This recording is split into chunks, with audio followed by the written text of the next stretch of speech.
অনুযায়ী তাদের কোর্ট সেইভাবে তাদের লিগ্যাল প্রসেসে কাজ চলছে, সেখানে জামিন পেয়ে থাকতে পারেন। কিন্তু বাংলাদেশ সরকারের সাথে সংযুক্ত আরব আমিরাতের সরকারের যে যোগাযোগ চলছে এবং কাগজপত্র আদান প্রদান হয়েছে। তারা কিছু তথ্য আমাদের কাছ থেকে স্পেসিফিক জানতে চেয়েছে স্বরাষ্ট্র মন্ত্রণালয় এবং পররাষ্ট্র মন্ত্রণালয়ের কাছ থেকে, সেটা আমরা তাদেরকে সরবরাহ করেছি। কাজ চলছে, আমরা আশা করছি খুবই শীঘ্রই এই অভিযুক্ত আসামিকে বেনাজিরকে ঢাকায় বাংলাদেশে ফিরিয়ে এনে তার বিচার কাজ এখানে সম্পন্ন করা যাবে। সেটা তো আমরা তো সংযুক্ত আরব আমিরাতের আইন অনুযায়ী তারা ব্যবস্থা নিচ্ছে, সেটা অবশ্যই আমাদের সরকার তাদের সাথে কথা বলবে, আমাদের হোম মিনিস্ট্রি তাদের সাথে কথা বলে পরবর্তী কী পদক্ষেপ আমরা নিতে পারি সেটা আমরা সিদ্ধান্ত নেব। রিসেন্টলি সার্জিও গোরের সফরটি অত্যন্ত সফল হয়েছে।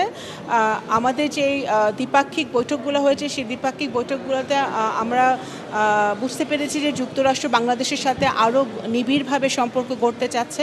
আমাদের যে সম্পর্ক ইতিমধ্যে আছে সেটা আরও উন্নত কিভাবে করা যায় সেই ব্যাপারে আলোচনা হয়েছে। মাননীয় প্রধানমন্ত্রীর সাথে অত্যন্ত সফল আলোচনা হয়েছে। আমেরিকান ইনভেস্টররা বাংলাদেশে আসতে খুবই আগ্রহী।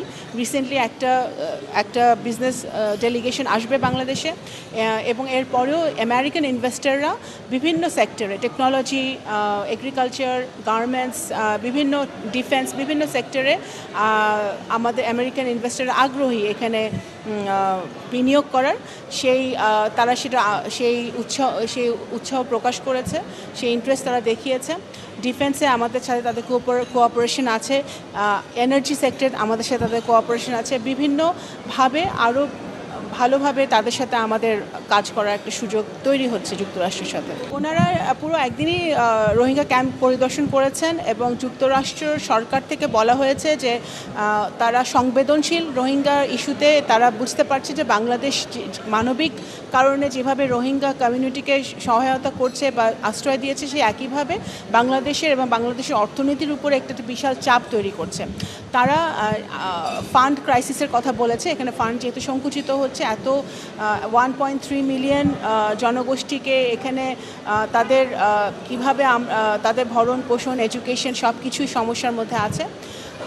কিভাবে দ্রুত গতিতে বা দ্রুত সময়ের মধ্যে রোহিঙ্গাদের একটা সেফ ডিগনিফাইড রিপ্যাট্রিয়েশন শুরু করা যায় সেই ব্যাপারে তারা উদ্যোগ গ্রহণ করবে, এবং এই ফান্ডের ব্যাপারেও তারা ভবিষ্যতে আরও কীভাবে আমাদেরকে হেল্প করতে পারে সেটা তারা বলবে, ব্যবস্থা নেবে।